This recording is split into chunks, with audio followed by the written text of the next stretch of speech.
시간에는 죽도록 충성하라라는 제목을 가지고 말씀 증거하도록 하겠습니다. 제목이 참 무겁지만 우리 함께 제목을 따라하겠습니다. 죽도록 충성하라. 다시 한번 하겠습니다. 죽도록 충성하라.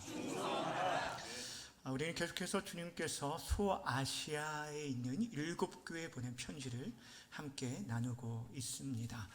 오늘은 지난 시간 에베소 교회를 이어서 서머나 교회를 살펴보려고 하는데, 계속적으로 말씀드리지만 이 7교회에 보낸 편지는 1차적으로는 1세기 당시에 소아시아에 실제 있었던 7교회에 보내진 편지라는 사실입니다. 그러기에 1차적으로는 그들의 상황과 배경을 통하여서 우리가 본문을 해석해야 하고, 그런데 더 나아가서 그들만을 위한 편지가 아니라 그 당시 소아시아에 있는 많은 교회들과 또 오고 가는 모든 시대의 모든 교회들에게 주시는 말씀이라는 것을 기억해야 한다는 거예요. 그렇게 오늘 우리가 대하는 이 소아시아에 보낸 편지도 그들만을 위한 편지가 아니라 이 자리에 있는 저와 여러분을 위해서 주시는 주님의 음성으로 들을 수 있기를 바랍니다. 그래도 오늘 성경은 말합니다. 귀 있는 자들은 성령이 교회들에게 하시는 말씀을 들을지라 라고 명하고 있는 것입니다. 바라고 원하기는 오늘 이 시간에도 우리 각 사람에게, 우리 각 심령에게 주시는 주의 음성을 듣고 돌아가는 귀하고 복된 시간이 되길 바랍니다. 에베소 이 소아시아 7교회에 보낸 이 편지에는 일정한 그런 패턴이 있다라고 말씀을 드렸습니다. 형식적인 패턴이 있는데 크게 4가지 요소를 가지고 있습니다. 첫째는 그 각 교회에 보내는 예수님의 모습이 나옵니다. 정확하게 말씀드리면 편지를 쓰는 예수님께서 자신을 소개하는 부분이 나오게 돼요. 근데 이 모습이 각 교회 형편마다 다른 것을 보게 됩니다. 지난 시간에 봤던 에베소 교회에서는 뭐라고 말씀하셨냐면 7별을 손에 붙들고 7 금촛대를 거니시는 분으로 소개하고 있는데, 오늘 본문에 보면은 죽었다가 살아나신 이로 소개된 것을 보게 되어집니다. 이것이 첫 번째고요. 두 번째 요소는 예수님께서 자신을 소개한 다음에 곧바로 그 교회에 대한, 각 교회에 대한 칭찬과 책망의 말씀이 나옵니다. 뭐가 나온다고요? 칭찬과 책망. 근데 이 칭찬과 책망 2가지가 다 나오는 교회가 있고, 어떤 교회는 칭찬만 나오고 또 어떤 교회는 책망만 나오는데, 오늘 우리가 다루고 있는 이 서머나 교회는 칭찬만 나오는, 이 빌라델비 교회와 함께 칭찬만 나오는 그런 교회입니다. 그리고 세 번째는 이어서 경고와 권면의 말씀이 나오게 됩니다. 뭐가 나온다고요? 권면의 말씀. 그러니까 마치 의사가 환자의 상태를 진단하고 나서 그 상황에 대해서 가장 적절하게 처방하는 것처럼, 지금 예수님께서 각 교회에 나아갈 그 방향성에 대해서 그 지침들을 주시는 내용들이 권면의 말씀입니다. 그러니까 여러분, 이 7교회에 보내는 편지의 목적은 저들을 향한 정죄와 심판에 있는 것이 아니라 결국에 격려와 권면에 있다는 것을 발견하게 됩니다. 그리고 마지막 4번째가 각 교회에게 주시는, 이기는 자에게 주시는 약속의 말씀입니다. 이 약속은 궁극적으로 하나님 나라에 대한 것으로서 우리 모두가 소망하고 추구하며 붙들어야 할 약속들이라는 거예요. 오늘 우리가 이제 서머나 교회를 살펴보게 될 텐데, 여러분, 이 서머나라는 지역은 지금으로 말하면 터키, 즉 튀르키예 남부에 위치한 이즈밀이라는 지역이 바로 이전 이 서머나라는 지역입니다. 도시입니다. 이 도시는 인구 20만의 작은 항구 도시인데, 이곳은 에베소와 같이 굉장히 부유한 도시였는데, 이 도시가 유명한 것은 황제 숭배에 열심히 있는 도시로 유명했습니다.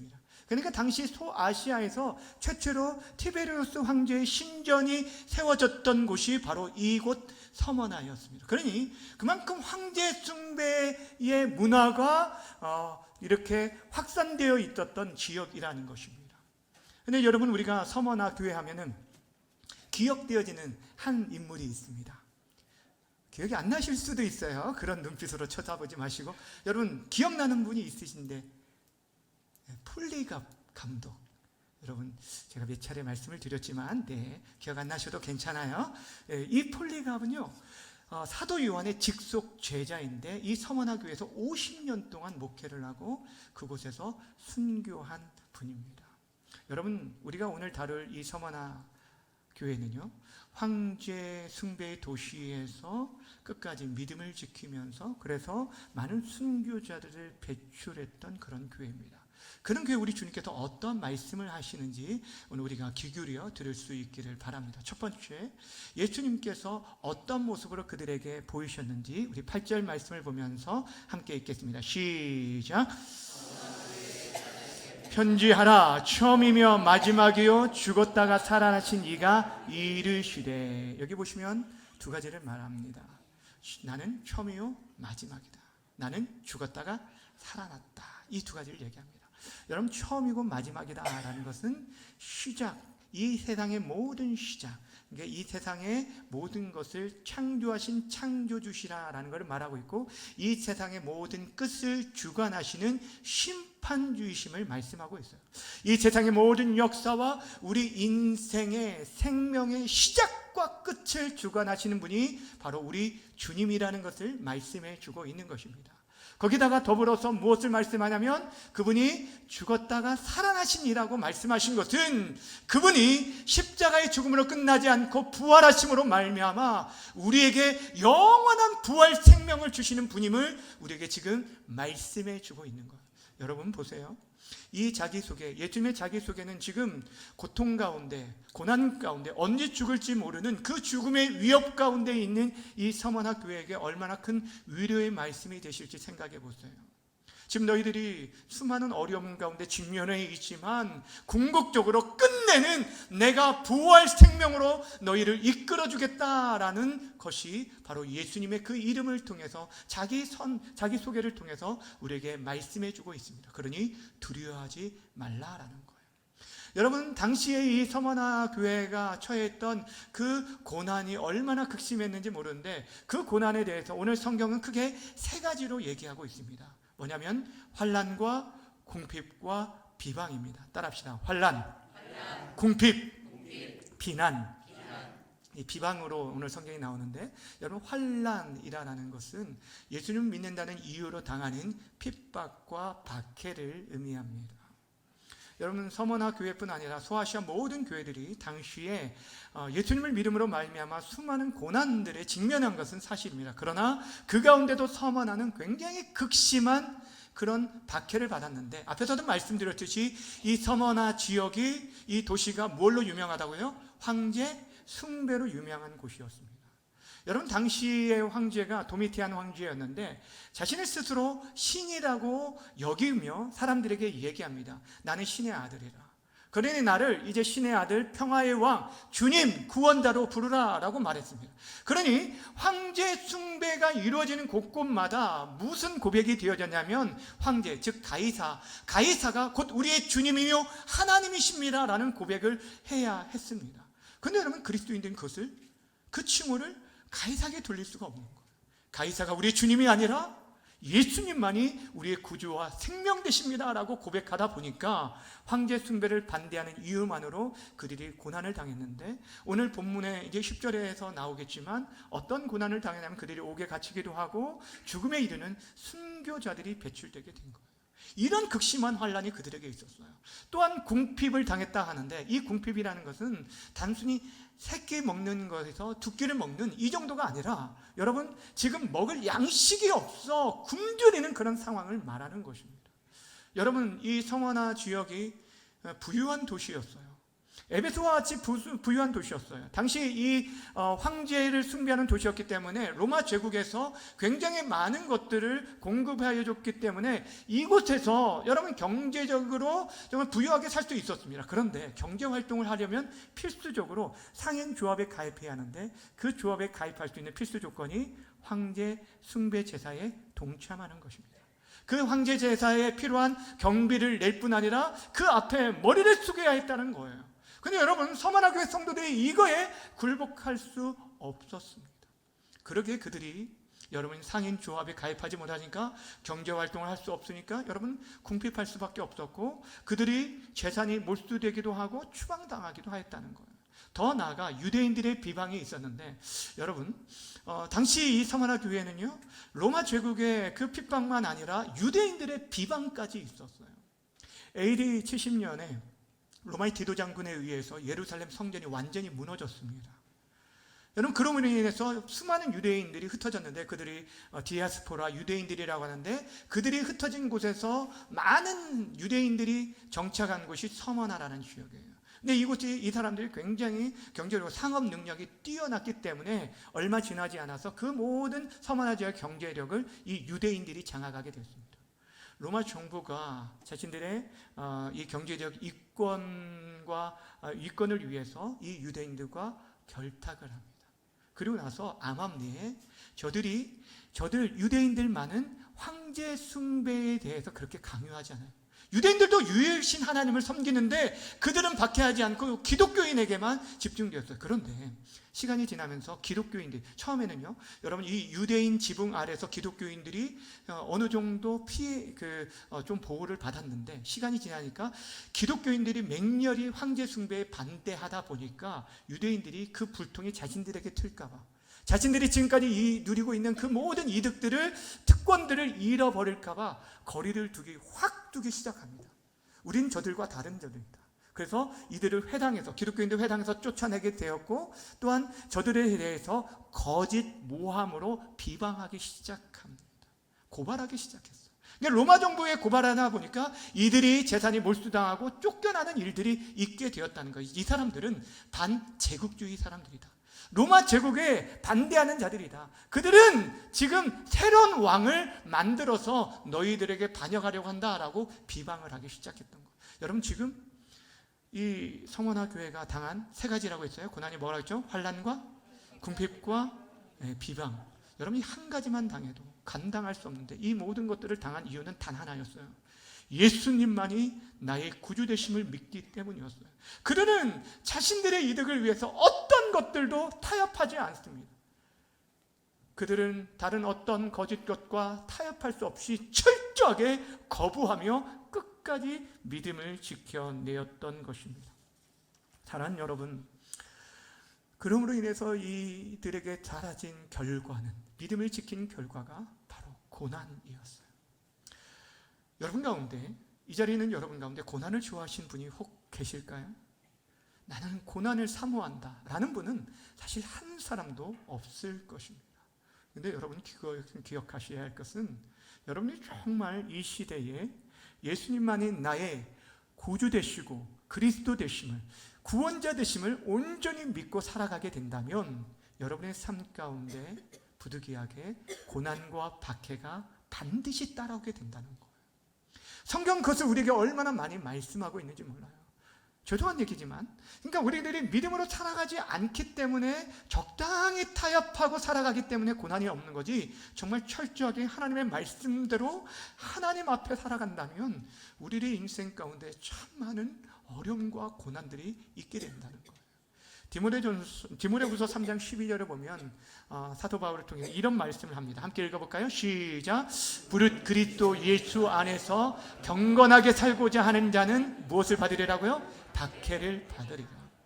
그래서 사도 베드로는 뭐라고 얘기하냐면, 너희를 연단하려고 하는 불시험을 이상한 일을 당하는 것처럼 이상하게 여기지 말라라고 말하고 있습니다. 여러분 한번 생각해 보세요. 직장 생활을 하는 가운데 정직하게 말씀을 쫓아 살아가다가 오히려 왕따를 당하는 일들이 있어요. 여러분, 이전에도 아마 그랬을 거예요. 한 가정에 처음으로 신앙생활 하신 분들은 호적에서 자신의 이름이 파일 그런 각오를 하고 그렇게 신앙생활 한 분들이 얼마나 많은지 모릅니다. 제 주변에서도 어떤 그 직장 오너가 있었는데, 이분이 정말 이렇게 정직하게 투명하게 사업을 운영하려고 했는데 오히려 너무 어렵다는 거예요. 그래서 정말 위기 가운데 사업을 문을 닫을 그런 위기 가운데 처한 일도 있어요. 사랑하는 여러분, 우리가 예수님을 믿는다는 것은 장밋빛 인생이 아니에요. 꽃길만을 걸어가는 그 길들이 아니라는 거예요. 오히려 세상에서 안정된 길이 아니라 세상의 성공과는 거리가 먼 불안정하고 굉장히 소외된 그런 어려운 길을 걸어가게 된다는 거예요. 그럼에도 불구하고 여러분, 그 길을 걸어가실 수 있겠습니까? 오늘 지금 그런 위협 가운데 여러 가지 고난과 환난 가운데 처해 있는 지금 이 서머나 교회, 감사한 것은 우리 주님께서 저들의 그 모든 상황과 그들의 고통을 다 알고 계신다라고 우리 주님께서 말씀해 주셨어요. 9절 말씀 함께 읽겠습니다. 시작. 내가 내 환난과 궁핍을 알거니와 실상은 내가 부유한 자니라. 자칭 유대인이라 하는 자들의 비방도 알거니와 실상은 유대인이 아니요 사단의 회당이라. 여기 보시면 알거니와 안다라는 단어가 두 번이나 반복되어 있는데 여러분 무엇을 말합니까? 지금 우리 주님께서 그들의 환난과 궁핍뿐 아니라 유대인들의 비방까지 다 알고 계시다라고 말하고 있어요. 사실 우리가 정말 힘들고 외로운 때는 다른 때가 아닙니다. 지금 문제와 상황도 힘들고 어렵지만 그것보다 나의 지금 이 사정을 아무도 알아주는 사람이 없다라고 여길 때 그때가 정말 힘들어요. 가장 가까이 있는 남편과 아내가 알아주기를 바라는데 가까이 있는 성도가 내가 친하다고 생각했던 그분이 조금 이해해 주기를 바랬는데 오히려 그렇지 않을 때 정말 견디기 힘든 그런 어려운 시간들을 보내게 됩니다. 그런데 우리 주님께서 그의 사랑하는 자녀들의 모든 삶과 그들의 눈물의 이유와 그들의 아픔과 고통들을 친히 다 아신다라고 말씀하죠. 여러분 이 안다라는 단어는요 표면적으로 겉으로 드러나는 것만을 안다는 얘기가 아니에요. 감정적으로 동감하는 거예요. 깊이 공감하고 아파하며 최울하며 그 사정을 헤아린다라는 그런 의미를 가지고 있습니다. 그러니까 우리 하나님께서는, 우리 주님께서는 다른 사람들은 나의 원통함과 지금 아픔과 이 고통을 제대로 알지 못하시고 이해하지 못하지만 우리 주님은 친히 아실 뿐 아니라 그 아픔을 어루만져 주시고 우리의 눈물을 닦아주시는 분이라는 거예요. 사랑하는 여러분, 우리 주님이 지금도 마찬가지입니다. 지금 서머나 교회에 내가 너를 안다라고 말씀하시는 것처럼 여러분 지금 이 시대에 믿음으로 살아가는데 겪고 있는 그 모든 고통과 아픔들을 우리 주님께서 아십니다. 여러분 왜 지금 이렇게 힘겨운 가운데서도 이 더위 가운데서도 믿음을 지키며 하나님 앞에 살아가려고 하는지, 정직함과 진실함으로 살아가려고 하는지, 때로는 억울한 가운데서 참고 인내하며 한 사람이라도 더 섬기기 위해서 살아가려고 하는지 그 눈물의 이유를 다 아신다는 거예요. 그리고 그 주님께서 아시기 때문에 때로는 우리의 지금 상황들이 언제 끝날지 알지 못하는 상황에 있지만 그 모든 것도 하나님의 주권 안에 그 능력의 손 안에 있다는 것을 믿고 우리가 나아갈 때 이 모든 어려움들을 참고 견디며 인내할 힘을 얻게 되는 거예요. 오늘 우리 주님께서 우리의 사정을 다 아신다고 말씀하시고 그치지 않습니다. 정말 보이지 않는 진짜의 모습, 실상에 대해서 우리에게 바르게 가르쳐 줍니다. 앞에서 읽었던 본문 말씀 가운데 실상은 이라는 단어가 두 번이나 나오는데 이 실상이라는 단어는 그러나 사실은 이라는 단어로 바꾸어 쓸 수 있습니다. 지금 서머나 교회에 이런 얘기를 하는 거예요. 너 환난과 궁핍한 가운데 있는 거 내가 잘 안다. 그런데 그거 아니? 너는 사실은 너가 정말 대단한 부유한 자야. 너가 진짜 부유한 자야 라고 말하고 있어요. 주변에 있는 황제 숭배에 타협하며 살아가는 사람들, 경제적으로 부를 누리고 있는 그들이 아니라 지금 궁핍한 가운데 먹을 양식이 없고 언제 죽을지 모르고 살아가는 저들에게 뭐라고 말하면 너희가 진짜 부유한 자야 라고 말씀해주고 있다는 거예요. 전에 사랑하는 여러분, 이것이 우리 주님의 판단이고 평가입니다. 이것이 진짜 서머나 교회의 모습이라는 거예요. 사랑하는 여러분, 우리의 삶은요 지금 눈에 보이는 것으로 평가되는 게 아니에요. 마지막 하나님 앞에 섰을 때 그 주님의 평가가 가장 중요합니다. 우리들은 세상의 가치와 기준과 판단으로 사람들의 판단을 가지고 자신을 평가하려고 할 때가 있어요. 그러다 보니까 다른 사람과 비교 속에서 나는 저 사람보다 배우지도 못하고 가지지도 못하고 이런 누리지도 못한 것들에 대해서 생각합니다. 그러나 여러분, 우리들은요 정말 하나님 앞에서의 평가가 중요해요. 사람들이 여러분을 좋게 평가하는 것 그거 좋습니다. 귀합니다. 감사한 것입니다. 그런데 더 중요한 것은 하나님께서 여러분들 똑같이, 아니 그렇게 정말 인정하시고 좋게 평가하신지 물어보시길 바라요. 세상 사람들의 박수 소리보다 더 중요한 것은 우리 주님께 옳다라고 인정받고 칭찬받는 것. 그렇게 사랑하는 여러분, 눈에 보이는 사람들에게 잘 보이는 그런 삶이 아니라 보이지 않지만 하나님이 인정하시는 그런 믿음의 삶을 살아가시기를 주님의 이름으로 간절히 축원합니다. 이렇게 주님은 서머나 교회에 칭찬하시고 나서 저들에게 권면의 말씀을 주십니다. 어떤 말씀인지 10절 말씀 함께 읽도록 합니다. 10절 시작. 너희는 장차 받을 고난을 두려워하지 말라. 볼지어다 마귀가 장차 너희 가운데에서 몇 사람을 오게 던져 시험을 받게 하리니 너희가 10일 동안 환난을 받으리라. 내가 죽도록 충성하라. 그리하면 내가 생명의 관을 내게 주리라. 아멘. 크게 두 가지를 말합니다. 두려워하지 말라.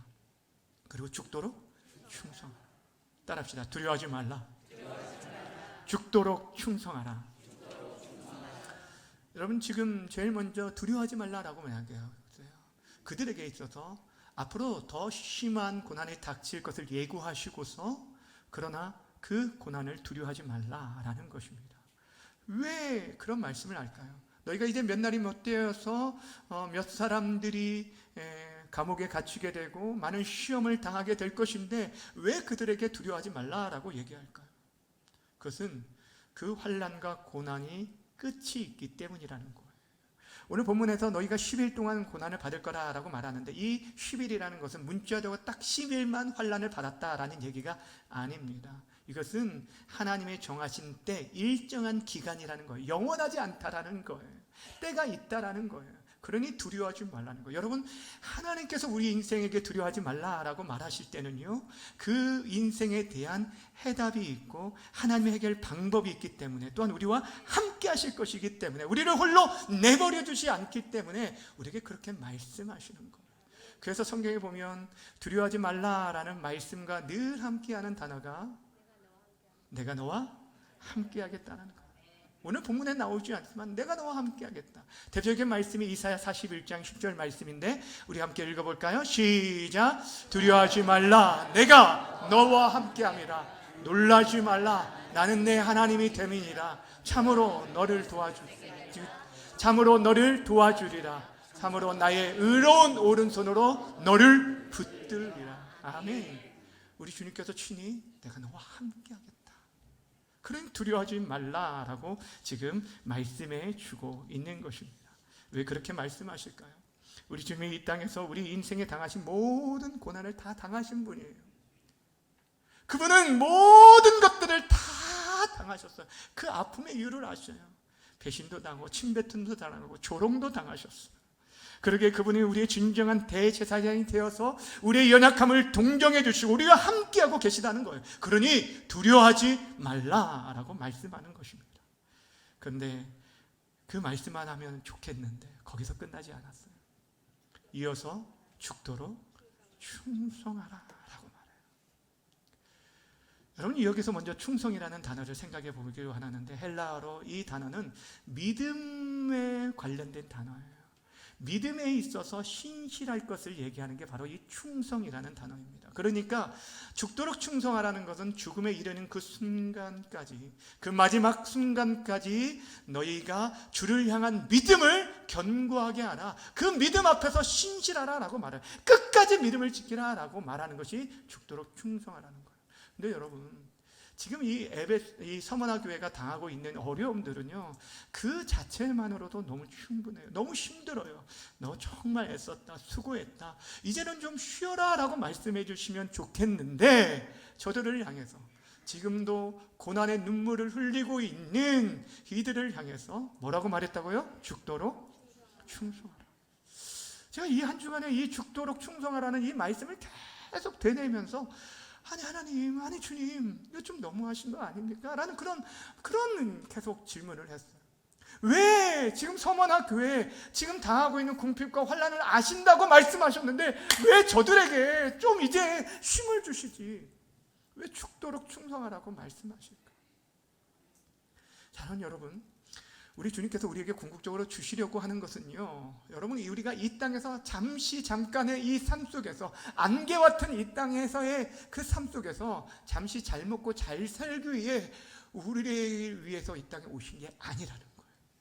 우리 주님이 이 땅에 오신 것은요, 궁극적으로 우리에게 비교할 수 없는, 이 땅에서의 삶과 비교할 수 없는 영원한 천국의 영광을 우리가 누릴 뿐 아니라 이 땅에서도 하나님의 백성으로서 거룩한 삶을 살기를 원한다는 거예요. 근데 그 삶을 위해 우리 인생에 필요한 게 바로 이 고난이에요. 고난을 통해 우리가 하나님의 율례를 배우게 되고 겸손하게 되고 하나님 앞에 엎드리게 되기 때문에 하나님께서 때로는 우리에게 정말 눈물을 머금고 우리에게 고난을 허락하시면서 죽도록 충성하라 라고 말해요. 왜냐하면 그 길이 살 길이기 때문이에요. 여러분, 우리가 건강을 잃을 수도 있어요. 우리가 물질을 잃을 수도 있습니다. 때로는 여러분의 삶 속에서 믿음을 지키면서 내 자존심도 철저히 짓밟힐 때도 있어요. 근데 여러분, 그게 중요한 게 아니에요. 끝까지 죽음 앞에 설 때까지 믿음을 지키며 살아가는 것, 이것이 중요하다. 이것을 지금 말씀하고 있는 거예요. 우리 주님께서 그렇게 말씀하신 것은 이 믿음을 지키는 것만이 우리의 살 길이기 때문에, 이것이 생명이기 때문이에요. 그래서 마지막으로 이기는 자에게 주시는 이 약속의 말씀을 주시는 걸 본데 10절 후반절부터 11절까지 함께 읽도록 하겠습니다. 시작. 내가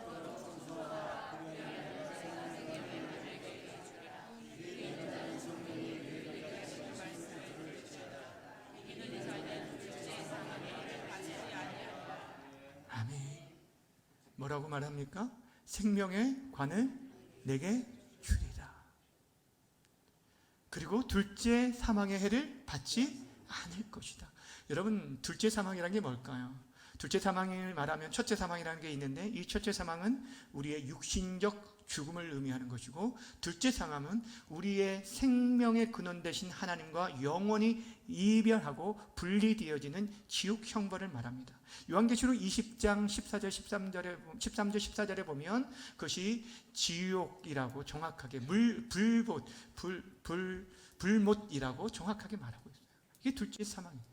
근데 그것을 받지 않는다라는 것은 우리가 믿음을 지키고 살아가면 우리는 결탄코 지옥 형벌을 받지 않는다. 무슨 말입니까? 영원한 생명을 얻을 거라는 거예요. 그래서 생명의 관이라는 게 나와요. 생명 대신 그분이 우리에게 주시는 관은 바로 영원한 생명이에요. 여러분, 우리에게 주어진 그 약속을 붙들 때만이 우리가 정말 이 어려운 시대를 이겨낼 수 있어요. 잠시 잠깐의 삶, 낙을 누리기보다 영원한 하나님 나라의 낙을 위해서 우리가 그렇게 살아가야 돼요. 지난 주간에 한 성도님을 신방했는데, 이분은 아내된 권사님을 통해서 이렇게 교회에 오셨는데, 이게 이제 나이가 드신 상태에서 이제 오셨어요.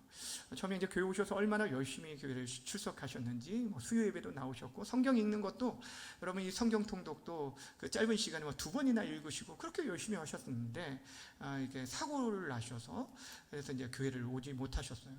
몇 년 동안 못 오셨는데, 또 사고 이후에 또 코로나도 겹치고 그러다 보니까 오랫동안 못 오셨는데, 마음도 약해지시고 다리도 불편하시고 그래서 못 오셨어요.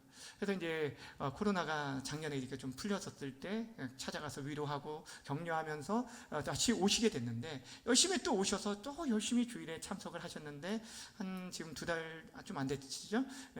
또 교통사고를 크게 당하셔서 굉장히 많이 힘든 가운데 있어요. 근데 그분이 아내된 분에게 병원에서 이런 얘기를 하셨다는 거예요. 나 이제 교회 안 가. 교회를 다닐 때는 이런 일이 없었는데, 내가 교회를 다닌 이후에 이런 사고를 지금 2번이나 당했다는 거예요. 그게 굉장히 마음에 낙심이 돼서 그분이 이제 교회를 안 가라는 얘기를 했다는 거예요. 이분이 이제 지금 퇴원해서 집에 계시다는 얘기를 듣고 신방을 하면서 그런 얘기를 나누었어요. 우리 성도님 그동안 애쓰셨던 거 우리 하나님 다 아신다. 그 마음 아픈 것도 다 아신다. 근데 여기서 주저앉으면 그동안 애썼던 그 모든 것이 아무것도 되지 않는다.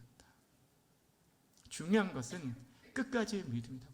마지막 승리한 자가 진짜 승리한 것이고, 마지막까지 믿음을 지킨 자만이 영원한 하늘의 영광을 누린다라는 얘기를 했어요. 그러면서 죄송하지만 성도님, 이보다 더 큰 어려움도 닥칠 수 있습니다. 그때라도 믿음을 놓지 말고 끝까지 믿음으로 살아야 된다라는 얘기를 했어요. 근데 여러분, 제가 그 말을 하고 돌아오는데, 나이가 80이 넘은 어르신인데 제가 그분이 지금 얼마나 아프고 힘들었는지 그 삶의 무게를 제가 경험해 보지 못했잖아요. 근데 제가 그렇게 너무 쉽게 얘기했나 하는 그런 생각을 하면서 오게 됐어요. 무슨 말인지 아시겠어요? 내가 이렇게 말할 자격이 있나? 나는 이런 어려움들을 겪어보지 않았으니까 쉽게 얘기하는 거 아닐까 하는 생각하면서 돌아오는데, 갑자기 하나님 주님께서 주신 말씀이 무슨 말씀이냐면, 네가 얘기하는 게 아니라 내가 그 성도에게 얘기하고 있다라는 얘기를 하는 거예요. 우리 주님께서는 그 모든 고통들을, 그분보다 더 많은 고통과 아픔들을 다 당하신 그분이 지금 친히 지금 이 자리에 있는 여러분들에게도, 앞에 서 있는 김 목사가 아니라 우리 주님께서 믿음으로 살아가는 데서 고통과 어려움과 눈물과 탄식이 나는 그런 상황 가운데서도 끝까지 믿음으로 살아가려고 발버둥 치는 여러분들에게 지금도 말씀하고 있다는 거예요. 두려워하지 말라. 죽도록 충성하라. 믿음을 지키라는 것. 주 안에 사랑하는 여러분, 이 약속의 말씀을 붙들고 서머나 교회 성도들이 믿음으로 살았고, 이 서머나 교회에 수많은 순교자들이 나왔고, 그 중에 한 사람이 폴리갑이었어요. 이 폴리갑이 순교하는 상황을 당시 그의 제자인 이레니우스가 보고 그것을 기록한 것이 우리에게 전해졌는데, 그 상황을 잠시 설명드리면 이렇습니다. 주 156년 2월 2일 이 폴리갑이 로마 황제 숭배에 반대함으로 인해서, 그로 거부한 이유로 인해서 11명의 성도들과 함께 끌려가게 되었습니다.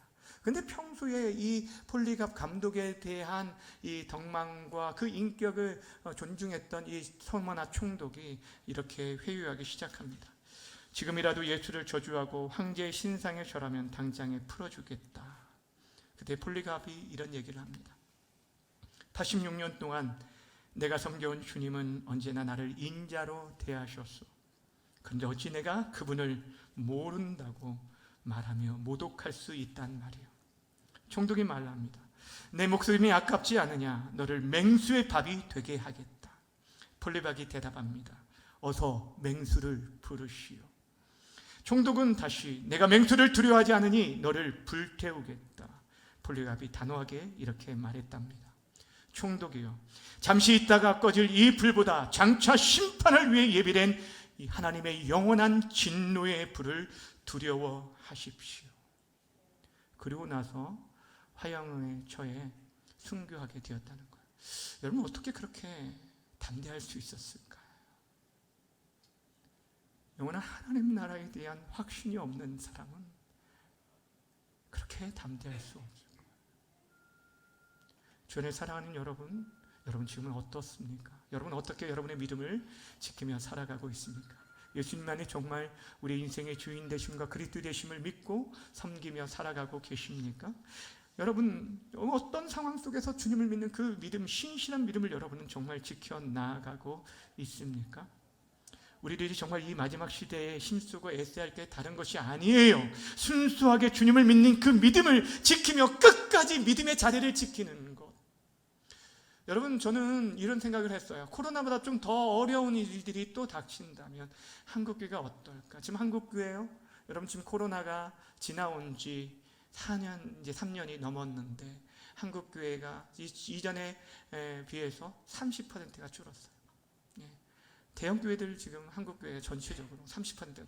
이것보다 더 큰 어려움들이 있다면 여러분이 이제 3분의 1이 아니라 반토막, 아니 누가 믿음을 지킬까, 그런 생각을 하게 됩니다.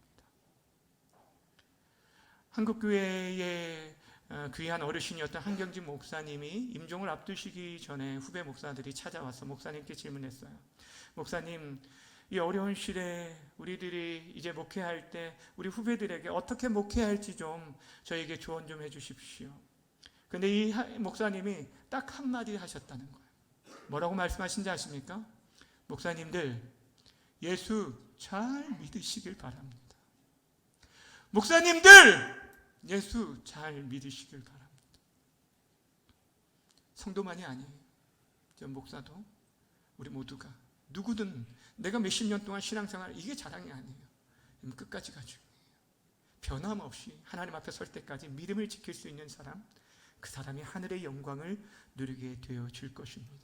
바라고 원하기는 이 자리에 있는 우리 성도님들 가운데 한 사람도 믿음의 낙오자가 없이 모두가 주님이 주시는 생명의 면류관 받아 쓰는 우리 모두가 되어주기를 주님의 이름으로 간절히 축원합니다. 우리 앞에서 찬양했던 찬송가 150장 후렴 구분에 보면은 최후 승리를 얻기까지 주의 십자가 사랑하리, 빛난 면류관 받기까지 험한 십자가 붙들겠네라는 가사가 있습니다. 이 찬양을 우리가 함께 결단의 찬양으로 고백드리면서 하나님, 주님께서 그 십자가의 고통을 참으시면서 우리에게 구원의 은혜를 허락해 주신 것처럼 우리에게 맡겨진 이 시간들, 우리에게 맡겨진 사명들 끝까지 믿음을 지키며 살아가겠습니다. 도와주옵소서. 우리는 연약합니다. 무너지기 쉽습니다. 오 하나님, 우리에게 은혜로 허락해 달라고 그런 믿음으로 기도하며 나아갔으면 좋겠습니다. 우리 먼저 찬양하겠습니다.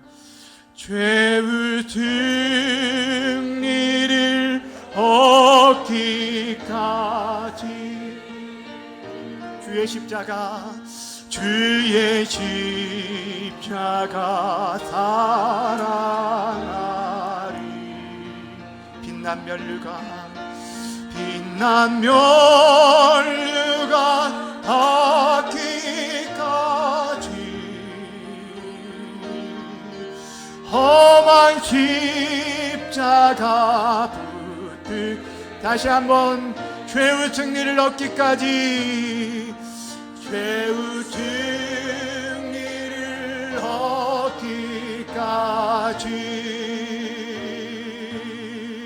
주의 십자가 사랑하리, 빛난 면류관 받기까지 험한 십자가 죄의 승리를 얻기까지 죄의 승리를 얻기까지 주의 십자가 사랑하리, 빛난 면류관 받기까지 험한 십자가 붙들겠네. 오늘 주신 말씀 가지고 함께 기도하며 나아갈 때 하나님, 우리가 너무 자주 넘어집니다. 자주 실패하고 무너집니다.